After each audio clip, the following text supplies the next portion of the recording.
어린 시절 무슨 일이라도 할 수 있을 것 같던 부모님이 이제는 노쇠하여 약해지는 모습을 보고 있자면 마음이 아려오는 법입니다. 당신은 혼자서도 건강하게 잘 지내니 신경 쓰지 말라고 말씀하시지만 짧디 짧은 전화 한 통에 세상 행복한 목소리를 들려주시는 어머니, 아버지, 세월이 야속하고 늙은이 서럽지만 그래도 자식들 덕분에 여기까지 왔다고 오히려 고맙다 말씀하십니다. 자식된 마음으로는 부모님의 여생을 책임지고 함께하고 싶은 마음이 듭니다. 하지만 왜 현실은 더 슬픈 걸까요? 이제는 자식이 부모를 책임지는 시대가 아니다 보니 우울을 요양원이나 요양병원에서 보내는 것이 당연해지고 있습니다. 이번 영상을 통해 오늘날의 현실인 요양원 또는 요양병원에 가게 되는 노후의 삶에 대해 생각해보는 시간을 가져보겠습니다. 100세 시대가 다가오는 이때 혼자 사는 노인이 많아지면서 자식집을 전전하면 다행이고 요양원과 요양병원에 장기 입원하며 자식들에게 외면받는 신세로 전락하는 경우가 정말 많아졌는데요. 독거노인 10명 중 7명이 빈곤한 생활을 이어가고 있다고 합니다. 이들이 정말 두려운 것은 다른 어떤 것도 아닌 고독사라고 하는데요. 더 슬픈 현실은 이런 이유로 안락사를 합법화해달라는 주장이 많아지고 있다는 사실입니다. 스위스에서 안락사를 선택한 한국인이 약 10명에 달하며 관련 단체와 대기 중인 사람도 300명에 이른다고 하는 통계가 지금 세상의 현실을 반영하는 것 같습니다. 이제는 자식이 부모를 책임지는 시대가 아니다 보니 우울을 요양원이나 요양병원에서 보내는 것이 당연해지고 있는데요. 요양병원에 근무하는 한 의사 선생님의 글을 소개해드리겠습니다. 요양병원에 면회 와서 서 있는 가족들의 위치를 보면 촌수가 딱 보입니다. 침대 옆에 바짝 붙어 눈물 콧물 흘리며 이것저것 챙기는 여자는 딸입니다. 딸의 옆에는 대부분 사위가 뻘쭘하게 서 있을 겁니다. 문간쯤에 서서 먼 산 보고 있는 사내는 아들이 대부분입니다. 그리고 병원 복도에서 휴대폰을 만지작거리고 있는 여자는 며느리입니다. 우리 시대에서 분명 열심히 키운 것은 아들일 건데 놀랍게도 대부분 딸들이 이따금씩 찾아와 말동무도 해주고 따뜻한 음식도 준비해와서 챙겨주더라는 겁니다. 모든 아들, 딸들이 그러는 것은 아닙니다만 대개 아들놈들은 침대 모서리에 잠시 걸터 앉아 숙제하는 것 마냥 부모 얼굴을 보고 딸이 사온 음료수 하나 까먹고 사라지곤 합니다.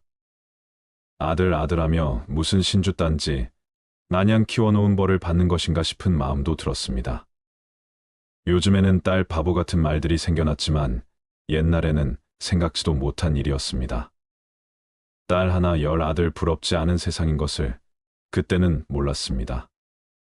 오늘도 우리의 미래가 될 수많은 그들이 창살 없는 감옥에서 의미 없는 삶을 연명하며 희망 없는 하루하루를 보내고 있습니다.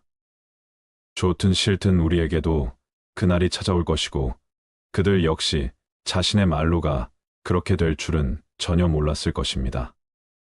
자신과 절대 상관이 없는 이야기라고 믿고 싶겠지만 그것은 희망사항일 뿐 결코 남의 이야기가 아닙니다.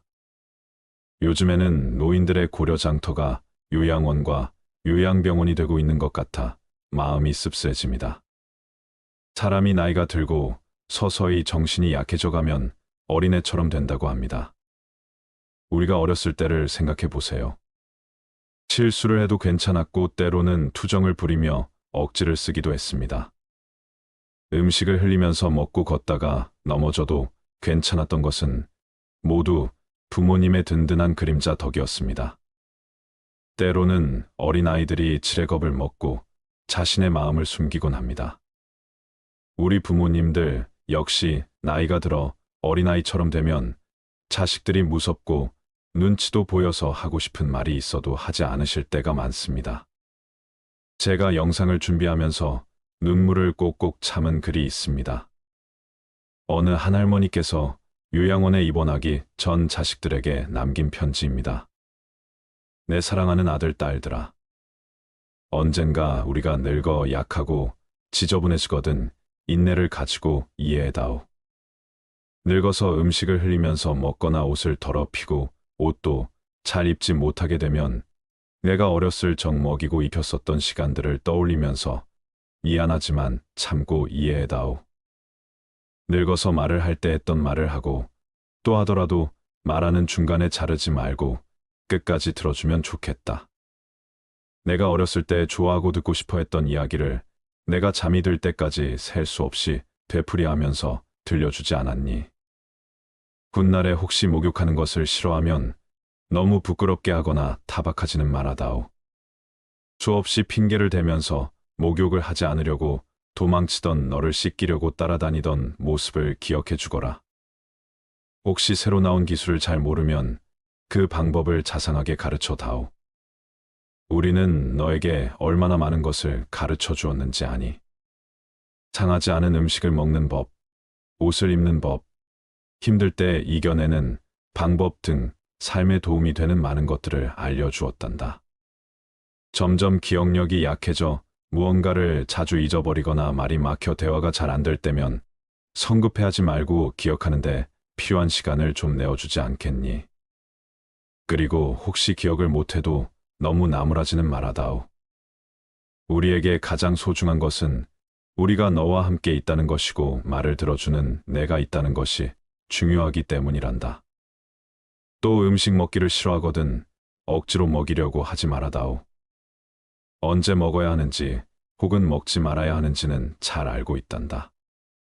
다리가 힘이 없고 쇠약하여 잘 걷지 못하게 되거든 걷는 것이 위험하지 않게 도와다오. 너가 뒷동거리며 처음 걸음마를 배울 때 우리가 한 것처럼 너의 손을 빌려다오. 그리고 언젠가 우리가 더 이상 살고 싶지 않다고 말을 하면 우리에게 화내지 말아다오. 너도 언젠가 우리를 이해하게 될 거란다. 노인이 된 우리는 인생을 그냥 단순히 살아온 것이 아니라 사는 것은 투쟁이었고 사느냐 죽느냐 많이도 넘어왔단다. 비록 우리가 너를 키우면서 많은 실수를 했어도 우리는 부모로서 줄 수 있는 가장 좋은 것들과 부모로서 보여줄 수 있는 가장 좋은 삶을 너에게 보여주려고 뼈를 깎으며 이 한 몸 바쳐 최선을 다했단다. 내 사랑하는 아들, 딸들아. 너희가 어디에 있든지 무엇을 하든지 너를 사랑한다. 너의 모든 것을 사랑한단다. 담담하게 눌러 쓴 편지에서 자식을 사랑하는 마음이 느껴져 울컥했습니다. 요양원에 입원하신 어르신들은 마음에 항상 그리움을 가지고 산다고 합니다. 어느 할아버지는 그저 자녀들이나 손주들이 찾아와 얼굴 한번 보는 것이 소원이라고 하십니다. 요즘은 대부분이 직접 모시기 힘들다는 이유로 요양원과 요양병원에 부모님을 모시는 것이 보편화된 세상입니다. 돈이 넘치도록 있는 것이 아닌 이상 많은 부를 자식에게 남겨줘도 부모를 책임지고자 하는 자녀들은 별로 없는 것이 현실인데요. 자식과 손주를 그리워하는 요양원 할아버지께서는 이런 글을 남기셨습니다. 정신 맑으면 무엇하리요? 자식 많은들 무엇하리요? 보고픈만 더하더이다. 차라리 정신 놓아버린 저 할머니처럼 세월이 가는지 자식이 왔다 갔는지 애지중지하던 자식을 보아도 몰라보시고 그리움도 사랑도 다 기억에서 지워버렸으니 그저 천진난만하게도 하루 세 끼 주는 밥과 간식만이 유일한 낙이 더이다. 자식이 있음 무엇하리요? 이 한 몸 거들 곳 없더이다. 아들, 딸, 자식들이 성공하면 무엇하리요? 이 한 몸 갈 곳 없어 여기까지 흘러왔더이다. 허리띠 졸라매고 최고 학벌 자랑하며 고생도 보람으로 알고 자식 뒷바라지 했던들 무엇하리요? 작디작은 이 한 몸 자식 아닌 사람 손에 매인 것을 인생 종착역인 이곳까지 참 멀고도 힘들었습니다. 종착역의 벗은 많으나 마음 나눌 곳 없어 외롭더이다. 못 보는 사람, 듣지 못하는 사람 속에 있으니 맑은 정신은 더 외롭더이다. 치매로 정신을 망각함은 차라리 고통에서 벗어나는 유일한 방법인지도 모르겠습니다. 몸 쇠하고 정신 맑으면 무엇하리요? 괴로움만 더한 것을 가는 마당에 야속함도 사랑도 그리움도 추억도 정신에서 모두 내려놓으니 차라리 마음이 홀가분할 뿐 모진 비바람 다 지나가고 이제는 조용히 흐르는 저 호수 같은 잔잔한 마음으로 살아갈 뿐입니다. 할아버지의 지난 인생이 그려져 마음 먹먹해지는데요. 여러분은 이 글을 듣고 어떤 마음이 들었나요? 누군가의 아버지로서 산다는 것은 정말 어려운 일입니다. 가장은 어깨에 모든 것을 짊어지고 살아가는 존재로서 올 곳이 없어 슬픈 존재이기도 합니다. 아버지란 어떤 사람일까요?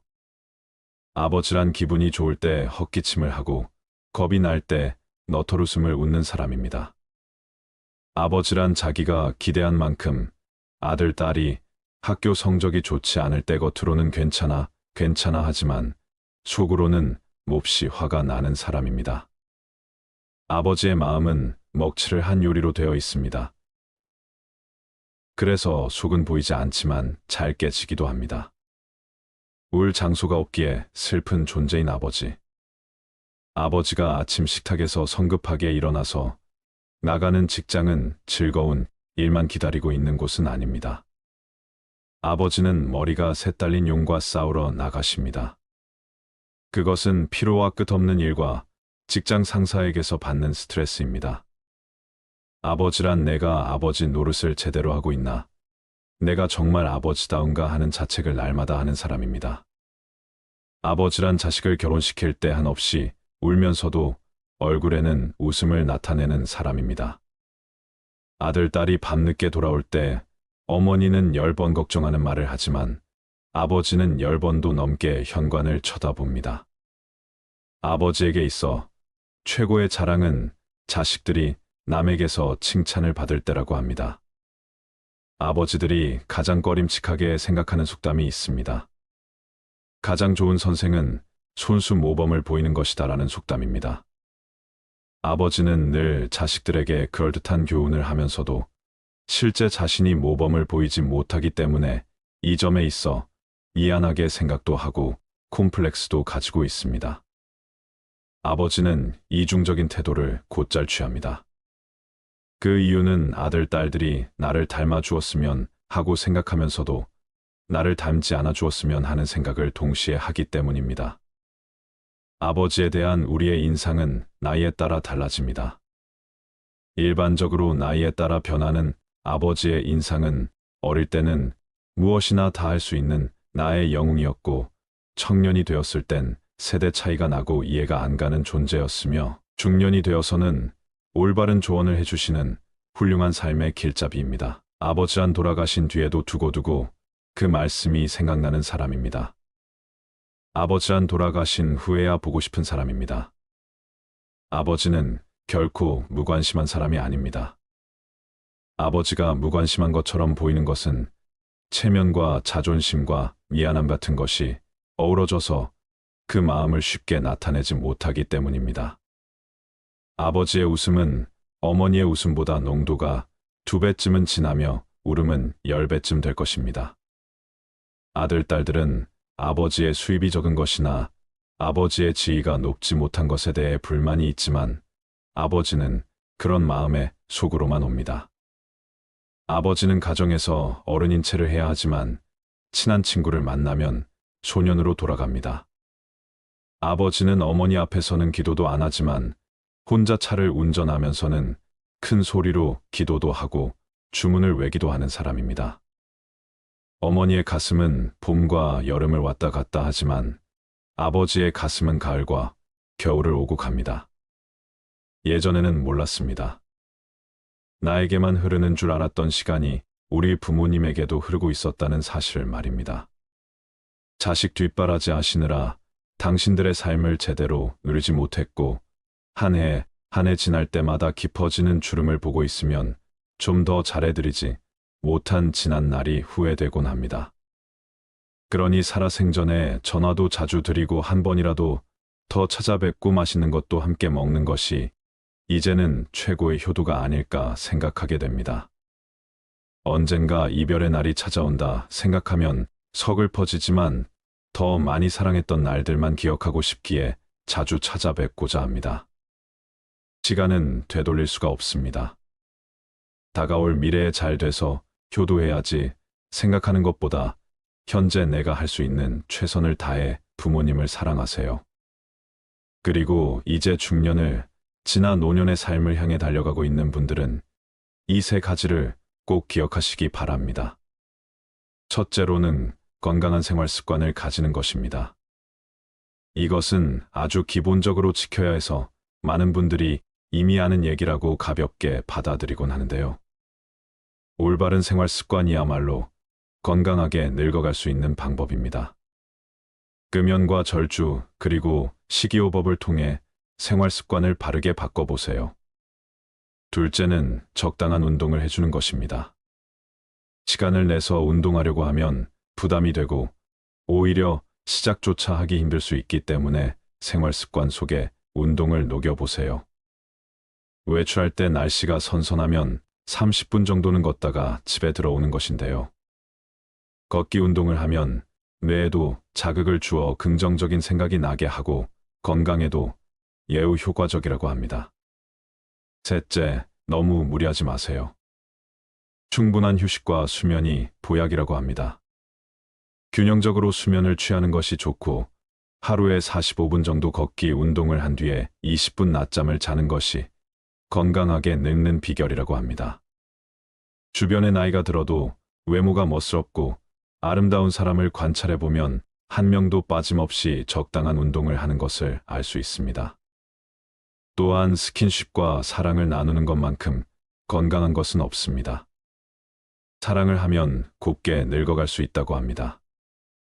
노화는 세월이 흐를수록 자연스레 찾아옵니다. 나이가 들수록 매사 긍정적인 마음과 베푸는 마음, 그리고 상대를 사랑하는 마음을 통해서 우아하고 아름답게 늙어갈 수 있습니다. 인생의 우여곡절을 겪으면서 이겨내온 우리의 삶이 얼마나 아름다운지 한번 돌아보세요. 세월의 풍파를 맞으며 우리의 몸은 조금 작아졌지만 마음은 여전히 무궁무진하게 자라나고 있습니다. 가난한 자신을 원망하며 살아가는 노인들의 이야기가 더 이상 남일같이 느껴지지 않습니다. 숨 쉴 틈도 없이 자식 키우며 힘들게 열심히 살았는데 남은 것은 텅 빈 주머니와 외로움뿐입니다. 나이 들어서 요양원, 요양병원에 갇혀 죽을 날만 기다린다고 생각하면 하염없이 눈물만 난다는 어느 노인의 이야기에 저도 마음이 참 무거웠습니다. 자신의 키만큼 쌓아올린 폐지를 이 역하에 담아온 어느 83세의 할머니는 이렇게 내 노후가 비참할 줄은 몰랐다며 한숨을 내쉬었습니다. 인근 쪽방촌에 거주한다느니 할머니도 수시간 동안 길거리를 돌아다니며 각종 폐지와 고철을 모아왔지만 그 대가로 그에게 건네진 돈은 단돈 5,000원에 불과했습니다. 이렇게라도 벌어야 자식들에게 안 미안하다며 죽기 전까지는 아무리 춥고 아무리 더워도 움직일 수밖에 없는 게 내 팔자라고 생각하며 사신다고 합니다. 병원비며 식비며 여러 가지 들어갈 게 만만찮아 일을 쉴 수가 없다고 합니다. 나의 노후가 잘 준비되어 있지 않다는 불안감, 고령화 사회로 나아가는 속도에 비해 노인을 위한 사회는 준비가 되어 있지 않은 것 같습니다. 기초연금, 노령연금 등 노인을 위한 지원이 강화되고 있다고는 하지만 아직까지 노인, 빈곤은 옛 시절 이야기만이 아닌 현재 진행형인 이야기이기 때문입니다. 폐지 줍는 노인들에 관한 영상을 보신 적이 있으신가요? 여름 무더위에도 폐지 수거에 내몰린 노인들이 1만 5천여 명이라고 합니다. 또 폐지 수집 노인의 연간 수입은 한 달 평균 9만 4천 원으로 나타났습니다. 얼마 전 우연히 본 다큐멘터리에는 이런 내용이 있었습니다. 폐지 수집으로 어젯밤에 4시간, 오늘 아침에 3시간 동안 모아서 4천 원 받았지. 자식들에게 미안하지 않기 위해서죠. 폭염주의보가 내려진 날 뜨거운 햇볕이 내리쬐는 서울 영등포구의 한 고물상에서 만난 74세의 할아버지는 흘러내리는 땀방울을 닦으며 이같이 말했습니다. 이 할아버지는 기초생활수급자로서 매달 30만 원의 수급비를 받으며 생활하지만 병원비와 생활비 등 만만치 않게 들어가는 비용에 아픈 몸을 이끌고 폐지를 모은다고 말합니다. 허리 통증으로 고생이지만 병원을 찾을 여유는 없습니다. 이렇게라도 일해야 생활을 유지할 수 있기 때문입니다. 조금 덜 먹고 덜 쓰고 하면서 붙어있는 모진 목숨 어떻게든 살아가는 것이 인생의 목표가 되어버린 것입니다. 또 다른 할머니의 이야기가 있습니다. 얼마 전 VJ를 울렸던 폐지 할머니를 기억하시나요? 앙상한 최고의 할머니 한 분이 고물상을 찾았습니다. 오자마자 자리에 주저앉은 할머니는 먹을 것이 없어 폐지를 팔아 라면이라도 사가려고 왔다며 어제 저녁에는 설탕물 한 그릇 다 먹고 견뎠더니 힘이 없어 다른 이들이 억지로 수레를 밀어줘 여기까지 왔다고 말했습니다. 이날 할머니가 폐지를 팔아서 번 돈은 고작 2,500원이었습니다. 이것은 2008년에 방영된 다큐 3일 프로그램 속 내용입니다. 아마 기억하시는 분도 많을 텐데요. 고령의 나이에도 힘들게 지내는 할머니의 모습에 많은 분들이 눈물을 흘렸습니다. 하지만 더 눈물샘을 자극한 장면은 따로 있었습니다. 할머니의 모습을 촬영하던 위가 이제 그만 가봐야겠다고 하자 할머니가 요구르트 하나를 건넨 것입니다. 밥 한 끼도 제대로 챙기지 못하고 하루 벌이가 2,500원뿐인 할머니가 챙겨준 요구르트를 찍던 VJ는 결국 눈물을 흘렸습니다. 노인 빈곤에 대한 깊은 인상을 남긴 이 프로그램은 방영된 지 오랜 시간이 지났음에도 이따금씩 회자되고 있습니다. 하지만 그동안 우리의 사회는 얼마나 변했을까요? 얼마나 많은 개선이 이루어졌을까요? 우리는 한번 자문해 봐야 합니다. 인생 이막 중년과 노년이 행복하려면 어떻게 노후를 준비를 해야 할지 이야기 나누고 싶습니다. 요즘도 국내에는 생활고에 시달리는 노인분들이 많습니다. OECD 국가 기준 평균 노인 빈곤율은 14%인데 반해 우리나라의 노인 빈곤율은 40%가 넘습니다. 혹시 지금의 노인들이 보릿고개라 할 정도로 힘든 시기를 보는 이들이기에 자식에게 헌신하며 모든 걸 바쳐오느라 노후 준비를 못한 탓에 어려움을 겪는 것이라고만 생각하시나요? 오늘날의 노인 빈곤은 세대를 넘어 지금 젊은 세대에게도 닥칠 수 있는 문제입니다. 보고서에 따르면 은퇴를 목전에 둔 5060세대 중 80% 이상이 노후 준비를 제대로 하지 못했다고 했습니다. 연로하신 부모를 챙기고 자식들을 키우느라 부양가족에게 들어가는 돈이 만만치 않았던 게 이유였습니다. 100세 시대를 맞이하여 정년퇴직을 했다고 하더라도 우리에게 은퇴란 없습니다. 65세 이후에도 경제활동을 계속해야 하고 70세가 넘어서까지 일해야 하는 것이 현실이라고 말씀하시는 분들이 많지요. 은퇴하면 내가 가진 재산으로 편안한 노후를 누리고 싶다는 희망과는 먼 통계입니다. 이런 상황에서 노인 일자리 문제는 특히 중요한 사안입니다. 고용노동부나 보건복지부 등 정부와 민간이 힘을 합쳐 양질의 노인 일자리를 꾸준히 만들어내야 합니다. 나이 들었다고 사회에 아무런 도움이 되지 않는다며 짐짝 취급을 하는 것이 아니라 노인도 주체적인 사회 구성원이 되어 살아갈 수 있는 기회를 제공해야 합니다. 의지만 있다면 무엇이든 배울 수 있고 그동안 살아온 연륜과 지혜로 우리 사회에 기여할 수 있는 지점이 분명 있을 것입니다. 대한민국은 2024년이면 국내 인구 중 1,000만 명이 노인인 사회로 접어든다고 합니다. 노인 인구가 우리 사회에서 차지하는 비율이 높은 만큼 노인 일자리 문제는 비단 노인에게만 해당되는 문제가 아닌 젊은이들에게도 영향을 끼칠 수 있는 의제입니다. 노인이 일할 수 있는 자리가 적어 사회적 지원이 많이 필요해진다면 이는 노동 가능 인구인 젊은 층에게 부담으로 작용할 수 있습니다. 삶의 활력소가 없어 병에 걸리는 이들이 많아지는 것 또한 건강보험, 재정에 나쁜 영향을 끼칠 것입니다. 노인 일자리 사업의 사회경제적 효과에 관한 보고서에 따르면 5인 일자리 사업에 참여한 집단의 의료비가 그렇지 않은 집단보다 70만 원이나 더 적었던 것으로 나타났습니다. 참여자 1인당 월 평균 7만 원 정도의 의료비 절감이 발생한 것입니다. 노인분들을 젊은 사람 등골 빼먹는 적으로 취급하고 세금만 축낸다며 앞장서서 세대 갈등을 조장하는 것보다 우리나라 성장에 기여하고 공로하신 부분을 감사히 여기고 함께 상생할 수 있는 방법을 찾아야 합니다. 누구나 늙습니다. 누구나 노인이 됩니다. 우리는 그것을 항상 기억해야 합니다.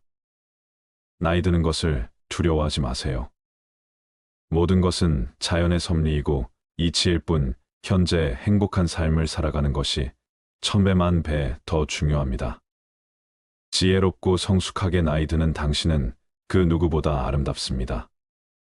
100세 시대가 다가오는 이때 혼자 사는 노인이 많아지면서 자식집을 전전하면 다행이고 요양원과 요양병원에 장기 입원하며 자식들에게 외면받는 신세로 전락하는 경우가 정말 많아졌는데요. 독거노인 10명 중 7명이 빈곤한 생활을 이어가고 있다고 합니다. 이들이 정말 두려운 것은 다른 어떤 것도 아닌 고독사라고 하는데요. 더 슬픈 현실은 이런 이유로 안락사를 합법화해달라는 주장이 많아지고 있다는 사실입니다. 스위스에서 안락사를 선택한 한국인이 약 10명에 달하며 관련 단체와 대기 중인 사람도 300명에 이른다고 하는 통계가 지금 세상의 현실을 반영하는 것 같습니다. 이제는 자식이 부모를 책임지는 시대가 아니다 보니 노후를 요양원이나 요양병원에서 보내는 것이 당연해지고 있는데요. 요양병원에 근무하는 한 의사 선생님의 글을 소개해드리겠습니다. 요양병원에 면회 와서 서 있는 가족들의 위치를 보면 촌수가 딱 보입니다. 침대 옆에 바짝 붙어 눈물 콧물 흘리며 이것저것 챙기는 여자는 딸입니다. 딸의 옆에는 대부분 사위가 뻘쭘하게 서 있을 겁니다. 문간쯤에 서서 먼 산 보고 있는 사내는 아들이 대부분입니다. 그리고 병원 복도에서 휴대폰을 만지작거리고 있는 여자는 며느리입니다. 우리 시대에서 분명 열심히 키운 것은 아들일 건데 놀랍게도 대부분 딸들이 이따금씩 찾아와 말동무도 해주고 따뜻한 음식도 준비해와서 챙겨주더라는 겁니다. 모든 아들, 딸들이 그러는 것은 아닙니다만 대개 아들놈들은 침대 모서리에 잠시 걸터 앉아 숙제하는 것 마냥 부모 얼굴을 보고 딸이 사온 음료수 하나 까먹고 사라지곤 합니다. 아들하며 무슨 신주딴지 마냥 키워놓은 벌을 받는 것인가 싶은 마음도 들었습니다. 요즘에는 딸 바보 같은 말들이 생겨났지만 옛날에는 생각지도 못한 일이었습니다. 딸 하나 10 아들 부럽지 않은 세상인 것을 그때는 몰랐습니다. 오늘도 우리의 미래가 될 수많은 그들이 창살 없는 감옥에서 의미 없는 삶을 연명하며 희망 없는 하루하루를 보내고 있습니다. 좋든 싫든 우리에게도 그날이 찾아올 것이고 그들 역시 자신의 말로가 그렇게 될 줄은 전혀 몰랐을 것입니다. 자신과 절대 상관이 없는 이야기라고 믿고 싶겠지만 그것은 희망사항일 뿐 결코 남의 이야기가 아닙니다. 요즘에는 노인들의 고려장터가 요양원과 요양병원이 되고 있는 것 같아 마음이 씁쓸해집니다. 사람이 나이가 들고 서서히 정신이 약해져 가면 어린애처럼 된다고 합니다. 우리가 어렸을 때를 생각해 보세요. 실수를 해도 괜찮았고 때로는 투정을 부리며 억지를 쓰기도 했습니다. 음식을 흘리면서 먹고 걷다가 넘어져도 괜찮았던 것은 모두 부모님의 든든한 그림자 덕이었습니다. 때로는 어린아이들이 지레겁을 먹고 자신의 마음을 숨기곤 합니다. 우리 부모님들 역시 나이가 들어 어린아이처럼 되면 자식들이 무섭고 눈치도 보여서 하고 싶은 말이 있어도 하지 않으실 때가 많습니다. 제가 영상을 준비하면서 눈물을 꼭꼭 참은 글이 있습니다. 어느 한 할머니께서 요양원에 입원하기 전 자식들에게 남긴 편지입니다. 내 사랑하는 아들, 딸들아. 언젠가 우리가 늙어 약하고 지저분해지거든 인내를 가지고 이해해다오. 늙어서 음식을 흘리면서 먹거나 옷을 더럽히고 옷도 잘 입지 못하게 되면 내가 어렸을 적 먹이고 입혔었던 시간들을 떠올리면서 미안하지만 참고 이해해다오. 늙어서 말을 할 때 했던 말을 하고 또 하더라도 말하는 중간에 자르지 말고 끝까지 들어주면 좋겠다. 내가 어렸을 때 좋아하고 듣고 싶어 했던 이야기를 내가 잠이 들 때까지 셀 수 없이 되풀이하면서 들려주지 않았니? 훗날에 혹시 목욕하는 것을 싫어하면 너무 부끄럽게 하거나 타박하지는 말아다오. 수없이 핑계를 대면서 목욕을 하지 않으려고 도망치던 너를 씻기려고 따라다니던 모습을 기억해 주거라. 혹시 새로 나온 기술을 잘 모르면 그 방법을 자상하게 가르쳐 다오. 우리는 너에게 얼마나 많은 것을 가르쳐 주었는지 아니? 상하지 않은 음식을 먹는 법, 옷을 입는 법, 힘들 때 이겨내는 방법 등 삶에 도움이 되는 많은 것들을 알려주었단다. 점점 기억력이 약해져 무언가를 자주 잊어버리거나 말이 막혀 대화가 잘 안 될 때면 성급해하지 말고 기억하는데 필요한 시간을 좀 내어주지 않겠니? 그리고 혹시 기억을 못해도 너무 나무라지는 말아다오. 우리에게 가장 소중한 것은 우리가 너와 함께 있다는 것이고 말을 들어주는 내가 있다는 것이 중요하기 때문이란다. 또 음식 먹기를 싫어하거든 억지로 먹이려고 하지 말아다오. 언제 먹어야 하는지 혹은 먹지 말아야 하는지는 잘 알고 있단다. 다리가 힘이 없고 쇠약하여 잘 걷지 못하게 되거든 걷는 것이 위험하지 않게 도와다오. 너가 뒷동거리며 처음 걸음마를 배울 때 우리가 한 것처럼 너의 손을 빌려다오. 그리고 언젠가 우리가 더 이상 살고 싶지 않다고 말을 하면 우리에게 화내지 말아다오. 너도 언젠가 우리를 이해하게 될 거란다. 노인이 된 우리는 인생을 그냥 단순히 살아온 것이 아니라 사는 것은 투쟁이었고 사느냐 죽느냐 많이도 넘어왔단다. 비록 우리가 너를 키우면서 많은 실수를 했어도 우리는 부모로서 줄 수 있는 가장 좋은 것들과 부모로서 보여줄 수 있는 가장 좋은 삶을 너에게 보여주려고 뼈를 깎으며 이 한 몸 바쳐 최선을 다했단다. 내 사랑하는 아들, 딸들아. 너희가 어디에 있든지 무엇을 하든지 너를 사랑한다. 너의 모든 것을 사랑한단다. 담담하게 눌러 쓴 편지에서 자식을 사랑하는 마음이 느껴져 울컥했습니다. 요양원에 입원하신 어르신들은 마음에 항상 그리움을 가지고 산다고 합니다. 어느 할아버지는 그저 자녀들이나 손주들이 찾아와 얼굴 한번 보는 것이 소원이라고 하십니다. 요즘은 대부분이 직접 모시기 힘들다는 이유로 요양원과 요양병원에 부모님을 모시는 것이 보편화된 세상입니다. 돈이 넘치도록 있는 것이 아닌 이상 많은 부를 자식에게 남겨줘도 부모를 책임지고자 하는 자녀들은 별로 없는 것이 현실인데요. 자식과 손주를 그리워하는 요양원 할아버지께서는 이런 글을 남기셨습니다. 정신 맑으면 무엇하리요? 자식 많은들 무엇하리요? 보고픈만 더하더이다. 차라리 정신 놓아버린 저 할머니처럼 세월이 가는지 자식이 왔다 갔는지 애지중지하던 자식을 보아도 몰라보시고 그리움도 사랑도 다 기억에서 지워버렸으니 그저 천진난만하게도 하루 세 끼 주는 밥과 간식만이 유일한 낙이 더이다. 자식이 있음 무엇하리요? 이 한 몸 거들 곳 없더이다. 아들, 딸, 자식들이 성공하면 무엇하리요? 이 한 몸 갈 곳 없어 여기까지 흘러왔더이다. 허리띠 졸라매고 최고 학벌 자랑하며 고생도 보람으로 알고 자식 뒷바라지 했던들 무엇하리요?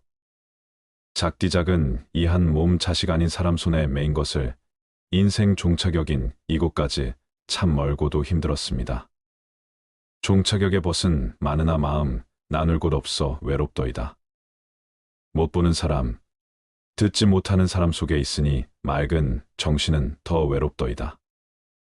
치매로 정신을 망각함은 차라리 고통에서 벗어나는 유일한 방법인지도 모르겠습니다. 몸 쇠하고 정신 맑으면 무엇하리요? 괴로움만 더한 것을 가는 마당의 야속함도 사랑도 그리움도 추억도 정신에서 모두 내려놓으니 차라리 마음이 홀가분할 뿐 모진 비바람 다 지나가고 이제는 조용히 흐르는 저 호수 같은 잔잔한 마음으로 살아갈 뿐입니다. 할아버지의 지난 인생이 그려져 마음 먹먹해지는데요. 여러분은 이 글을 듣고 어떤 마음이 들었나요?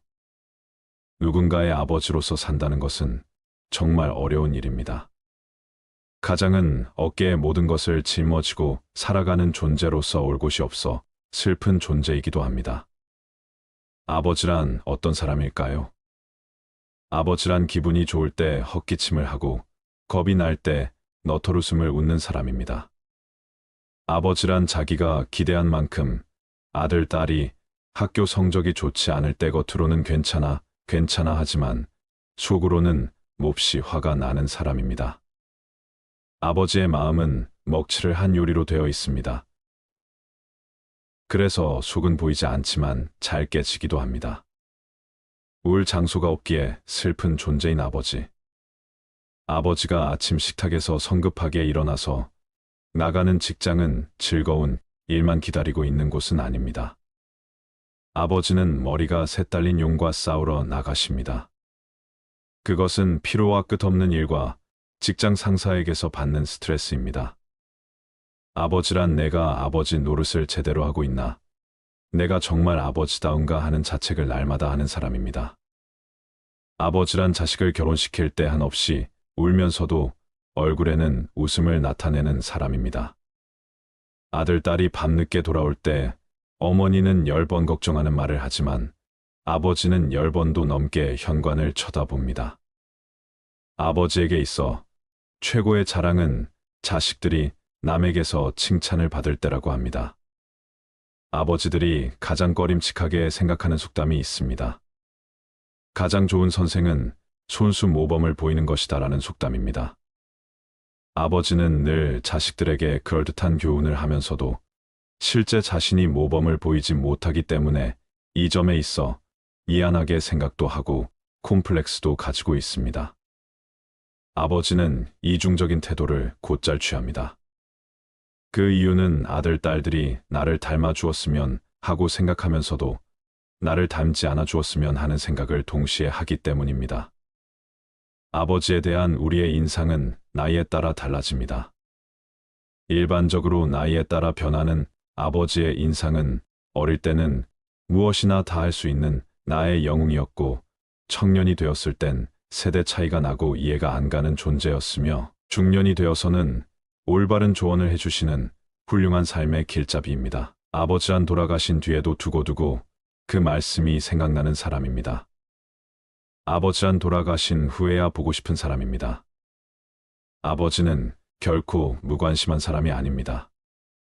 아버지가 무관심한 것처럼 보이는 것은 체면과 자존심과 미안함 같은 것이 어우러져서 그 마음을 쉽게 나타내지 못하기 때문입니다. 아버지의 웃음은 어머니의 웃음보다 농도가 2배쯤은 진하며 울음은 10배쯤 될 것입니다.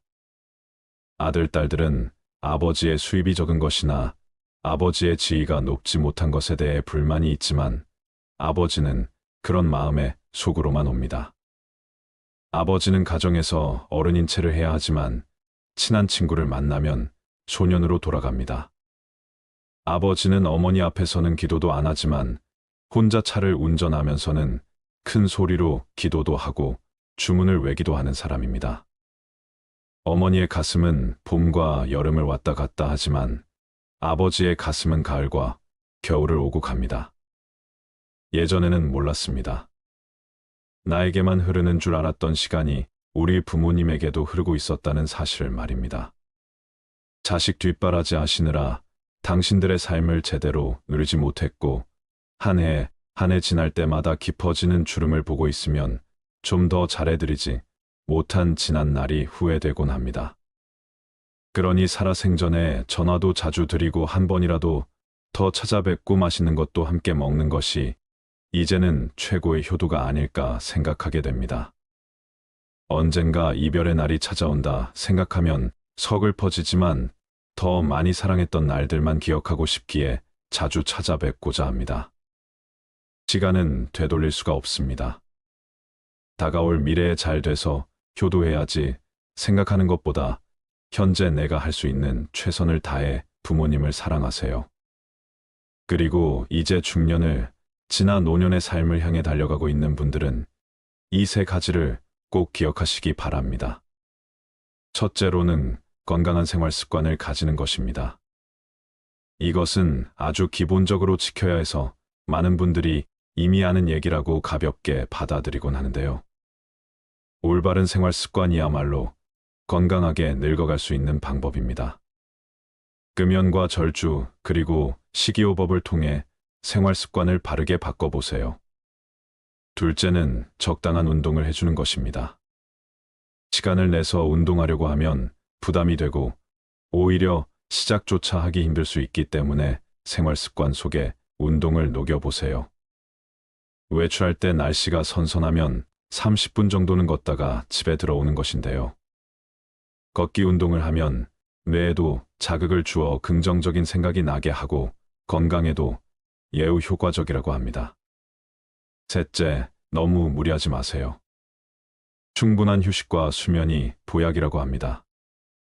균형적으로 수면을 취하는 것이 좋고 하루에 45분 정도 걷기 운동을 한 뒤에 20분 낮잠을 자는 것이 건강하게 늙는 비결이라고 합니다. 주변의 나이가 들어도 외모가 멋스럽고 아름다운 사람을 관찰해보면 한 명도 빠짐없이 적당한 운동을 하는 것을 알 수 있습니다. 또한 스킨십과 사랑을 나누는 것만큼 건강한 것은 없습니다. 사랑을 하면 곱게 늙어갈 수 있다고 합니다. 노화는 세월이 흐를수록 자연스레 찾아옵니다. 나이가 들수록 매사 긍정적인 마음과 베푸는 마음, 그리고 상대를 사랑하는 마음을 통해서 우아하고 아름답게 늙어갈 수 있습니다. 인생의 우여곡절을 겪으면서 이겨내온 우리의 삶이 얼마나 아름다운지 한번 돌아보세요. 세월의 풍파를 맞으며 우리의 몸은 조금 작아졌지만 마음은 여전히 무궁무진하게 자라나고 있습니다. 가난한 자신을 원망하며 살아가는 노인들의 이야기가 더 이상 남일같이 느껴지지 않습니다. 숨 쉴 틈도 없이 자식 키우며 힘들게 열심히 살았는데 남은 것은 텅 빈 주머니와 외로움뿐입니다. 나이 들어서 요양원, 요양병원에 갇혀 죽을 날만 기다린다고 생각하면 하염없이 눈물만 난다는 어느 노인의 이야기에 저도 마음이 참 무거웠습니다. 자신의 키만큼 쌓아올린 폐지를 이 역하에 담아온 어느 83세의 할머니는 이렇게 내 노후가 비참할 줄은 몰랐다며 한숨을 내쉬었습니다. 인근 쪽방촌에 거주한다느니 할머니도 수시간 동안 길거리를 돌아다니며 각종 폐지와 고철을 모아왔지만 그 대가로 그에게 건네진 돈은 단돈 5,000원에 불과했습니다. 이렇게라도 벌어야 자식들에게 안 미안하다며 죽기 전까지는 아무리 춥고 아무리 더워도 움직일 수밖에 없는 게 내 팔자라고 생각하며 사신다고 합니다. 병원비며 식비며 여러 가지 들어갈 게 만만찮아 일을 쉴 수가 없다고 합니다. 나의 노후가 잘 준비되어 있지 않다는 불안감, 고령화 사회로 나아가는 속도에 비해 노인을 위한 사회는 준비가 되어 있지 않은 것 같습니다. 기초연금, 노령연금 등 노인을 위한 지원이 강화되고 있다고는 하지만 아직까지 노인, 빈곤은 옛 시절 이야기만이 아닌 현재 진행형인 이야기이기 때문입니다. 폐지 줍는 노인들에 관한 영상을 보신 적이 있으신가요? 여름 무더위에도 폐지 수거에 내몰린 노인들이 1만 5천여 명이라고 합니다. 또 폐지 수집 노인의 연간 수입은 한 달 평균 9만 4천 원으로 나타났습니다. 얼마 전 우연히 본 다큐멘터리에는 이런 내용이 있었습니다. 폐지 수집으로 어젯밤에 4시간, 오늘 아침에 3시간 동안 모아서 4천 원 받았지. 자식들에게 미안하지 않기 위해서죠. 폭염주의보가 내려진 날 뜨거운 햇볕이 내리쬐는 서울 영등포구의 한 고물상에서 만난 74세의 할아버지는 흘러내리는 땀방울을 닦으며 이같이 말했습니다. 이 할아버지는 기초생활수급자로서 매달 30만 원의 수급비를 받으며 생활하지만 병원비와 생활비 등 만만치 않게 들어가는 비용에 아픈 몸을 이끌고 폐지를 모은다고 말합니다. 허리 통증으로 고생이지만 병원을 찾을 여유는 없습니다. 이렇게라도 일해야 생활을 유지할 수 있기 때문입니다. 조금 덜 먹고 덜 쓰고 하면서 붙어있는 모진 목숨 어떻게든 살아가는 것이 인생의 목표가 되어버린 것입니다. 또 다른 할머니의 이야기가 있습니다. 얼마 전 VJ를 울렸던 폐지 할머니를 기억하시나요? 앙상한 최고의 할머니 한 분이 고물상을 찾았습니다. 오자마자 자리에 주저앉은 할머니는 먹을 것이 없어 폐지를 팔아 라면이라도 사가려고 왔다며 어제 저녁에는 설탕물 한 그릇 다 먹고 견뎠더니 힘이 없어 다른 이들이 억지로 수레를 밀어줘 여기까지 왔다고 말했습니다. 이날 할머니가 폐지를 팔아서 번 돈은 고작 2,500원이었습니다. 이것은 2008년에 방영된 다큐 3일 프로그램 속 내용입니다. 아마 기억하시는 분도 많을 텐데요. 고령의 나이에도 힘들게 지내는 할머니의 모습에 많은 분들이 눈물을 흘렸습니다. 하지만 더 눈물샘을 자극한 장면은 따로 있었습니다. 할머니의 모습을 촬영하던 위가 이제 그만 가봐야겠다고 하자 할머니가 요구르트 하나를 건넨 것입니다. 밥 한 끼도 제대로 챙기지 못하고 하루 벌이가 2,500원뿐인 할머니가 챙겨준 요구르트를 찍던 VJ는 결국 눈물을 흘렸습니다. 노인 빈곤에 대한 깊은 인상을 남긴 이 프로그램은 방영된 지 오랜 시간이 지났음에도 이따금씩 회자되고 있습니다. 하지만 그동안 우리의 사회는 얼마나 변했을까요? 얼마나 많은 개선이 이루어졌을까요? 우리는 한번 자문해 봐야 합니다. 인생 이막 중년과 노년이 행복하려면 어떻게 노후를 준비를 해야 할지 이야기 나누고 싶습니다. 요즘도 국내에는 생활고에 시달리는 노인분들이 많습니다. OECD 국가 기준 평균 노인 빈곤율은 14%인데 반해 우리나라의 노인 빈곤율은 40%가 넘습니다. 혹시 지금의 노인들이 보릿고개라 할 정도로 힘든 시기를 보는 이들이기에 자식에게 헌신하며 모든 걸 바쳐오느라 노후 준비를 못한 탓에 어려움을 겪는 것이라고만 생각하시나요? 오늘날의 노인 빈곤은 세대를 넘어 지금 젊은 세대에게도 닥칠 수 있는 문제입니다. 보고서에 따르면 은퇴를 목전에 둔 5060세대 중 80% 이상이 노후 준비를 제대로 하지 못했다고 했습니다. 연로하신 부모를 챙기고 자식들을 키우느라 부양가족에게 들어가는 돈이 만만치 않았던 게 이유였습니다. 100세 시대를 맞이하여 정년퇴직을 했다고 하더라도 우리에게 은퇴란 없습니다. 65세 이후에도 경제활동을 계속해야 하고 70세가 넘어서까지 일해야 하는 것이 현실이라고 말씀하시는 분들이 많지요. 은퇴하면 내가 가진 재산으로 편안한 노후를 누리고 싶다는 희망과는 먼 통계입니다. 이런 상황에서 노인 일자리 문제는 특히 중요한 사안입니다. 고용노동부나 보건복지부 등 정부와 민간이 힘을 합쳐 양질의 노인 일자리를 꾸준히 만들어내야 합니다.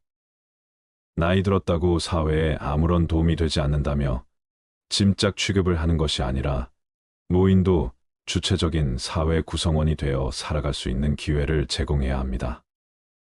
의지만 있다면 무엇이든 배울 수 있고 그동안 살아온 연륜과 지혜로 우리 사회에 기여할 수 있는 지점이 분명 있을 것입니다. 대한민국은 2024년이면 국내 인구 중 1,000만 명이 노인인 사회로 접어든다고 합니다. 노인 인구가 우리 사회에서 차지하는 비율이 높은 만큼 노인 일자리 문제는 비단 노인에게만 해당되는 문제가 아닌 젊은이들에게도 영향을 끼칠 수 있는 의제입니다. 노인이 일할 수 있는 자리가 적어 사회적 지원이 많이 필요해진다면 이는 노동 가능 인구인 젊은 층에게 부담으로 작용할 수 있습니다.